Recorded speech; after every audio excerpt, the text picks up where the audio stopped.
If you're a massive Beatles fan like me, then you probably have an extensive repertoire of random Beatles facts. But in this video, I'm going to give you a fun fact for every Beatles studio album. And yes, I'm including the Magical Mystery Tour in this video. There are many of you out there I know who are among the biggest Beatles fans on the planet, and you may well know many of these facts, but I'm hoping there's at least one fact in this video that even the biggest Beatles fan may not know. But please prove me wrong. Leave a comment below and tell me how many of these facts you knew before watching the video. If there's anyone out there who knew them all, well, I take my hat off to you. I spent the last couple of weeks digging through biographies and books and recording notes to try and find some really interesting tidbits for each of the following albums. I want to start off at the beginning with Please Please Me. This album still has that raw club band energy to it. You can hear a group that hadn't yet disappeared into studio experimentation or mythology. They were young, fast, sharp, and there was a real human sound about it. And that humanity is literally preserved in the title track. On the stereo version of Please Please Me, near the final verse, right as Lennon is coming back in with the line around, "I know you never even try, girl," something very small and quite human happens. John slips up slightly on the lyrics. Then when he comes back in with "Come On," you can hear this little laugh in his voice. It's not a huge mistake. It's not the sort of thing that ruins a song. In fact, if you're not listening for it, you may go your whole life without even notice it. But once you hear it, you can't really unhear it. And it has a real charm to it for me. What makes it interesting is the stereo mix was edited together from multiple takes. Takes 16, 17, and 18. And that tiny vocal imperfection survived the edit. The mono single and album mixes were also slightly different, with extra echo audible on the album version. And I love that. Because before the Beatles became this perfectly preserved cultural monument, they were just a working band in a studio trying to get a song right and just having fun. And somehow, 60 years later, we're still close enough to hear John Lennon almost laughing at himself. With the Beatles, by the time we got to With the Beatles, the machine is already moving fast. Beatlemania is beginning to explode.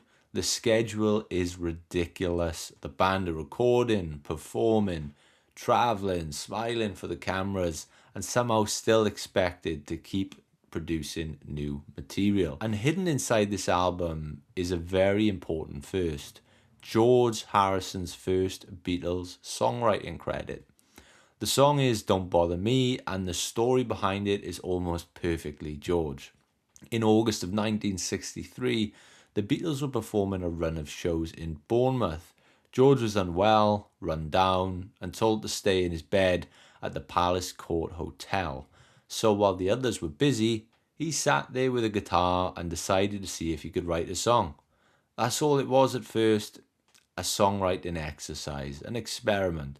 George later said he wrote it just for a laugh, and even called it a fairly crappy song afterwards. But that's not what makes it fascinating, because this is the first tiny crack in the Lennon-McCartney wall. Not a revolution yet, not something, not Here Comes the Sun, just George Harrison, ill in a hotel room, quietly discovering that he might have his own voice. And the title, Don't Bother Me, well, that almost feels too perfect.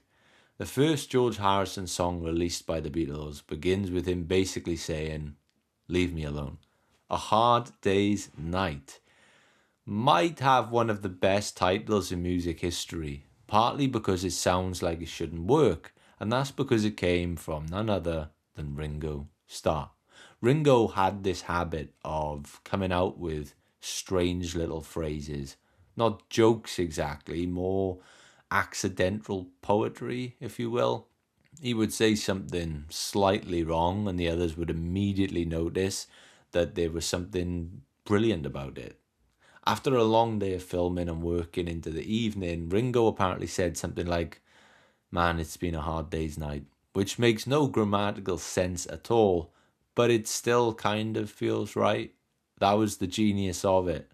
John Lennon heard the phrase and immediately understood its rhythm. It sounded tired, funny, very working class, and oddly musical. So it became the song title, then the film title, then the album title, and suddenly one of Ringo's throwaway lines became part of Beatles history. That's one of the things I love about this band. Even the mistakes had their hooks. Beatles for Sale. Now, I've always thought this sounded a little bit different from albums around it. By the end of 1964, Beatlemania had exploded. The band conquered America, toured relentlessly around the world, filmed movies, interviews, recording, and performing under massive public pressure. And when you listen to Beatles for Sale, you can almost hear the fatigue creeping in. One detail that really stood out to me is that 6 of the 14 songs on the albums are cover versions. Now, that might not sound particularly unusual, except by this point, Lennon and McCartney had already proven they could write incredible original material. So why go back to covers? Partly, you could assume because they were exhausted. There simply wasn't enough time for the demand. The Beatles were moving at a pace that very few artists could ever sustain. And Beatles for Sale captures one of the first moments where that pressure becomes visible. What's fascinating is that even in the exhaustion, they still produce songs like No Reply, I'm a Loser, and 8 Days a Week. It's almost as if the album gives us a glimpse behind the curtain. Not the Beatles as unstoppable icons, just 4 young men trying to keep up with the whirlwind their own success had created. Now, Help gives us one of the strongest songwriting stories in the entire Beatles catalogue, because one of Paul McCartney's greatest songs almost frightened him. The song was, of course, Yesterday. The melody famously came to Paul in a dream. He woke up, went to the piano, and played it before it disappeared. But instead of thinking, I've written a masterpiece, his first reaction was one of suspicion. It sounded too complete, too familiar, too much like something that already existed. So for weeks, he went around playing it to people in the music business, not asking, is this good? But asking, do you know this song? He was genuinely worried that he'd unconsciously stolen it. Paul later compared it to handing something into the police station. If nobody claimed it after a few weeks, then maybe he could keep it. That is amazing to me. Paul McCartney, one of the greatest melody writers who ever lived, walking around with Yesterday like lost property. And even when he finally brought it to the Beatles, it didn't really become a normal Beatles recording. There was no obvious part for John, George, or Ringo. George Martin suggested strings, and Paul was hesitant at first because the Beatles were supposed to be a rock and roll band, but eventually agreed to a string quartet, and that decision helped turn Yesterday into something completely different from what the Beatles had done before. A song that almost felt too perfect to belong to anyone. Rubber Soul. The Beatles start to look and sound a bit different at this point. This is the point where the albums begin to feel less like collections of songs thrown together and more like statements. The writing gets sharper, the mood becomes more introspective, even the cover looks like the band are stretching into a new shape. And weirdly enough, the cover was basically an accident. Photographer Robert Freeman was showing the band potential cover images by projecting them onto a piece of card. At one point, the card slipped backwards. The image became stretched. The Beatles' faces became more elongated and kind of warped. Most bands probably would have said, fix the projector and we'll keep going. The Beatles said, that's it. And that tells you so much about where they were creatively. They were starting to embrace distortion, not just in the sound, but in the image. The mistake made them look stranger, cooler, less clean pop stars, and more like something new. By Revolver, the studio itself has become an instrument. The Beatles are no longer simply recording songs. They're asking what a record can be. And one of the most important studio innovations of this period came from a very simple problem. John Lennon hated double tracking his vocals. Double tracking meant singing the same part twice so the voice sounded thicker and richer. But Lennon found it boring and annoying. He didn't want to keep repeating himself, so Abbey Road engineer Ken Townsend came up with artificial double tracking, or ADT. Instead of forcing John to sing the part again, they could manipulate the tape signal and create an effect of a second vocal electronically. That technique became a huge part of the psychedelic studio sound of the late 60s. And the funny thing is, it partly exists because John Lennon couldn't be bothered doing another take. That's what makes Revolver so exciting. It's not just that the Beatles were ambitious, it's that their laziness, curiosity, impatience, and imagination all collided into the studio and created new sounds. Sgt. Pepper's Lonely Hearts Club Band. Sgt. Pepper is usually talked about as this grand, futuristic leap forward.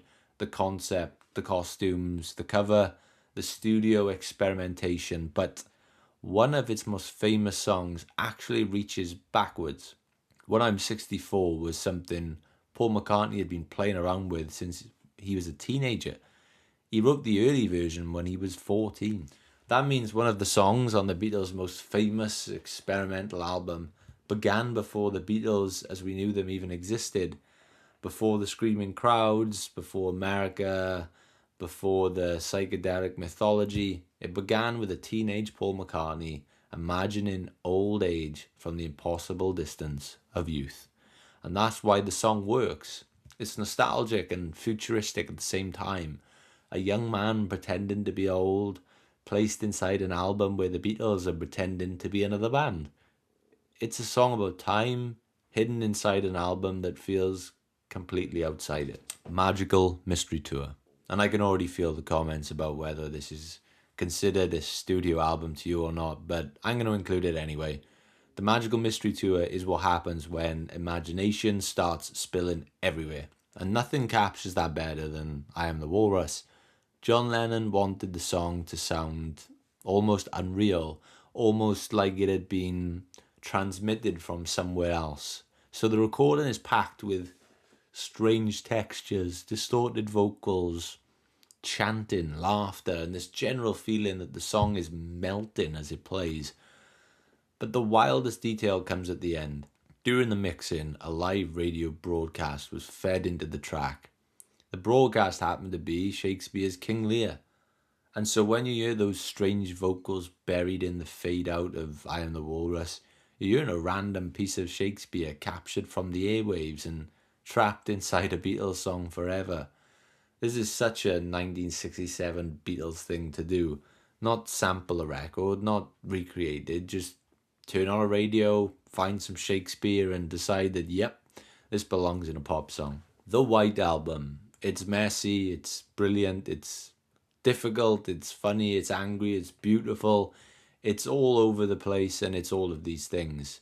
And Obla-Di Obla-Da is one of those songs people either love or they absolutely can't stand. Now I happen to love it. The phrase itself didn't come from Paul, it came from Jimmy Scott, a Nigerian musician who used to say, Obla-Di Obla-Da, life goes on. Paul loved the phrase and then built a song around it. That detail changes the way that I hear the track, because whatever you think of the song, it has this communal street corner quality to it. It feels like something overheard, something passed around, a phrase that existed in conversation before it became part of a Beatles album. And that's exactly what it was. A borrowed saying that became a chorus that millions and millions of people know and sing. Yellow Submarine. Now this might be the most chaotic recording story of the whole video, because Yellow Submarine sounds like a children's adventure at sea, but the way they created that world in the studio was completely ridiculous. George Harrison helped create the sound of waves by swishing some water around in a tin bathtub. The same bathtub was then used to create clanking submarine sounds, and people dropping chains, coins and bells into it. This wasn't just the Beatles either. The chauffeur and security guards were involved in making some of these effects. Brian Jones from the Rolling Stones reportedly played ocarina for the ship's whistle sound. John Lennon shouted things like "full speed ahead" and "aye aye" in a muffled voice to sound like he was speaking through a ship's tannoy. He also created bubble sounds by blowing through a straw into water. Paul shouted responses to Ringo's lines. Patty Boyd can reportedly be heard laughing after the second chorus. And pretty much everyone in the room joined in on the backing vocals, including George Martin, Neil Aspinall, and Marianne Faithfull. That's what I love about it. On record, it sounds like a carefully built fantasy world, but in reality, it was a room full of famous musicians, producers, friends, girlfriends, bodyguards, crew, just making noises into microphones. The song is about communal life inside a submarine, and the recording session basically became that. With Abbey Road, I know there are endless facts about the cover. The number of photos taken, the traffic being stopped, the conspiracy theories, the clothes, the crossing, but the detail I find the most powerful is much simpler. They're walking away from the direction of the studio. On the left-hand side of the photograph is Abbey Road Studios, the building where the Beatles had spent much of their recording life. And this was the place where they had made Please Please Me, Revolver, Sgt. Pepper, parts of the White Album, and so many songs that changed popular music. And on the cover of Abbey Road, they're not entering it, they're leaving. Now, I'm not saying every part of this was consciously planned as some grand farewell statement. Beatles fans can sometimes over-symbolize everything, and I'm guilty of this myself. But art doesn't only mean what the artist intended, after all. And when you know where the band were emotionally at this point, the tension, the business problems, the sense that things were coming apart, the image becomes hard to look at as just four men crossing a road. It feels like the start of a goodbye. Four people walking away from the building where they became immortal. That's why the cover still hits me, not because it's complicated, because it's almost too simple. And then we end with Let It Be, which is strange because it was released last, but much of it was recorded before Abbey Road. So even the ending of the Beatles is out of order. The story I love here is that the original cover idea would have brought the whole thing full circle. They planned to recreate the stairwell photo from the Please Please Me album cover. Years later, they returned to that same visual idea. The beginning mirrored at the end. The photographs were taken, but the concept was eventually abandoned. Those images later appeared on the famous Red and Blue compilation albums instead. And honestly, that feels more Beatles than if the plan had worked perfectly. Because this whole story is full of things that almost happened. Yesterday almost wasn't claimed. The Rubber Soul album cover came from a mistake. Don't Bother Me came from George being ill. Yellow Submarine came from a room of people messing about with household objects. And the final album almost had the perfect full circle moment. But it didn't. That's what I came away thinking after researching all of this. The Beatles weren't great because everything was perfectly planned. They were great because when something unexpected happened, they knew when to keep it and roll with it. A slip projector, a strange phrase from Ringo, a melody from a dream, a laugh in the final verse, four men walking away from a studio, little accidents preserved forever. That might be the most Beatles thing of all. How many of these facts did you already know? Let me know in the comments below. If you had every single fact already in your Rolodex of Beatles memory, then I tip my hat to you. I hope you'll consider subscribing to this channel for more music content on artists like the Beatles, video essays, album reviews, and more fun facts. I'll see you in the next video. Thank you so much for watching.